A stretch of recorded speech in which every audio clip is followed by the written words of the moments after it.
नमस्कार दोस्तों, स्वागत है आप सभी का और स्टडी चैनल पे। मैं हूं पीके मिश्रा, प्रयागराज की धरती से। तो आज की जो हमारी वीडियो है वो क्या है, सारणी से माध्य ज्ञात कीजिए। ये प्रश्न बोर्ड परीक्षाओं में आता है कि सारणी से माध्य कैसे निकाला जाता है। ठीक है, देखिए सारणी हमारी यहाँ बनी हुई, प्रश्न पत्र में आपका सारणी बनी हुई रहेगी ऐसे ही। ठीक है, कभी कभी खड़ा वाला दे देता है, कभी कभी ये देता है। ठीक है, तो इस तरीके से बना रहेगा। देखिए वर्ग अंतराल क्या है, 120 से 30 बारंबारता 2, 130 से 40 की बारंबारता 8, 140 से 150 में बारंबारता 12, 150 से 160 की बारंबारता 20, 160 से 170 की बारंबारता 8। ठीक है, तो प्रश्न को सॉल्व कैसे करेंगे चलिए हम देखते हैं। तो ये देखिए प्रश्न ऐसे था ना, ये वर्ग अंतराल और बारंबारता। तो माध्य ज्ञात करने के लिए हमें दो जो और बनाना, सारणी दो और जोड़ना पड़ता है। कैसे चलिए हम बताते हैं आपको। देखिए वर्ग अंतराल बारंबारता, ठीक है, तो हमें माध्य निकालना है ना। तो माध्य निकालने के लिए पहले हमें इसका मध्य बिंदु निकालना पड़ेगा, फिर हमें बारंबारता और मध्य बिंदु से गुणा करके f(x) यहाँ निकालना पड़ेगा। ठीक है, चलिए देखते हैं। तो जब भी माध्य पूछे सारणी के माध्यम से तो क्या करेंगे आप, ये दो आपको दिया रहेगा, इसके बगल में आप मध्य बिंदु लिख लीजिएगा, इसका नाम दे दीजिए x1। ठीक, उसके बगल में लिख दीजिए, या बारंबारता को हम f से प्रदर्शित करते हैं या फिर f1 लिख दीजिए। ठीक है, तो देखिए फिर क्या करेंगे हम, मध्य बिंदु। तो सबसे पहले हम मध्य बिंदु ज्ञात करते हैं।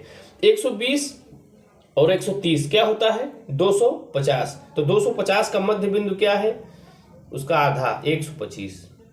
ठीक, फिर इसी तरीके से 130 140 का आधा, मैं सॉरी 130 40 कितना हुआ, 270, उसका आधा 135। ठीक, देखिए अंतर कितने का है, इसमें उसमें 10 का अंतर है, तो इसमें 10 का अंतर करके लिखते आप चलिए आइए, ये भी सही होता है। तो देखिए 145 हो गया, 155 हो गया और 165 जोड़िए। देखिए 160 170 330 का आधा 165। ठीक, तो ये जल्दी हो जाता है। चलिए फिर क्या करेंगे हम, अब हम करेंगे क्या, देखिए ये x है और ये f1 है। ठीक, तो f1 इंटू x1। ठीक है, चलिए आगे बताएंगे हम कि x1 क्यों f1 क्यों नाम दिया गया है इसका। चलिए क्या करेंगे हम, इसका गुणा कर देंगे। 125 में 2 गुणा करेंगे कितना आएगा, 250। ठीक, अब 135 में 8 का गुणा करिए, 8 पंचे 40 के 0 हासिल लगा 4, 8 तिरिक 24 4 28 हासिल 2, 8 के 8 2 10। ठीक, चलिए अब देखिए 12 में 145 गुणा करिए, 12 पंचे 60 के 0 हासिल 6, 12 चौक 48 6, 54 के 4 हासिल 5, 12 के 12 5 1740 हो गया। इसी तरीके से हम 20 का गुणा 155 में करेंगे। तो पहले 20 का 0 यहाँ लिख लीजिए, अब 2 का गुणा 55 में करिए 155 में। तो 2 पंचे 10 के 0 हासिल 1, 2 पंचे 10 1 11 और 2 1 कम 2 1 3 3100।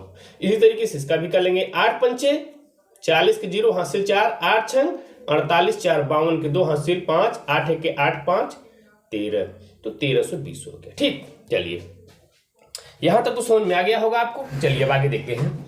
अब हम क्या करेंगे, अब हम इसका जोड़ और इसका जोड़ यानी कि f का जोड़ करेंगे और f1 इंटू xi का भी जोड़ करेंगे। तो सिग्मा f1 का जोड़ करिए, 8 2 10 12 22 8 30 20 50।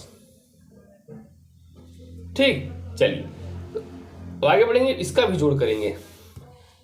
तो ये 0 से 0 हो गया, 8 5 13 4 17 2 19 हासिल का 1, 2 1 3 7 10 11 3 14 के 4 हासिल 1 2 3 3 6 1 7, यानी कि 7490 यहां आ गया है। ठीक है, तो चलिए अब देखिए ध्यान दीजिएगा, अब यहां लिखना है यहां, ठीक, सिग्मा f1 बराबर 50 तथा सिग्मा f1 इंटू x1 बराबर 7490। तो हमें ज्ञात क्या करना था, पूछ रहा था प्रश्न, माध्य ज्ञात करना है। तो माध्य बराबर जो है सूत्र, माध्य को हम क्या प्रदर्शित करते हैं जानते हैं, x से, ये वाले x से, इसीलिए हमने x1 नाम इसका दिया है। ठीक है, चलिए क्या है इसका सूत्र,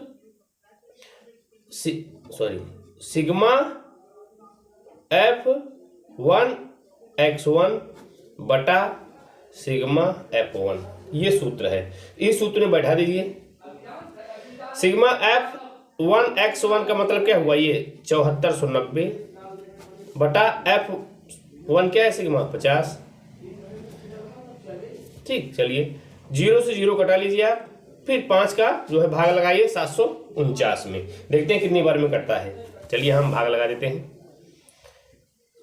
749 में भाग लगा दिए 5 से, तो 5 एक कम 5, 2 बचा, 4 उतर गया 24 हुआ, तो 5 चौके 20, 4 बच गया यहाँ। ठीक, 9 उतरा। अब देखिए 5 9 45। ठीक, क्या बचा, 4 बच गया, तो क्या होगा, दशमलव बढ़ाइए 0 बढ़ाइए, 5 8 40, यानी कि 149.8। ठीक, चलिए तो हमारा जो उत्तर निकल के आ गया है 149.8, और यही आपका आंसर हो जाएगा। तो वीडियो अच्छी लगी हो, समझ में आया हो, तो मेरे दोस्तों के साथ शेयर कर सकते हैं, लाइक कर सकते हैं, कमेंट भी कर सकते हैं। जय हिंद, जय भारत।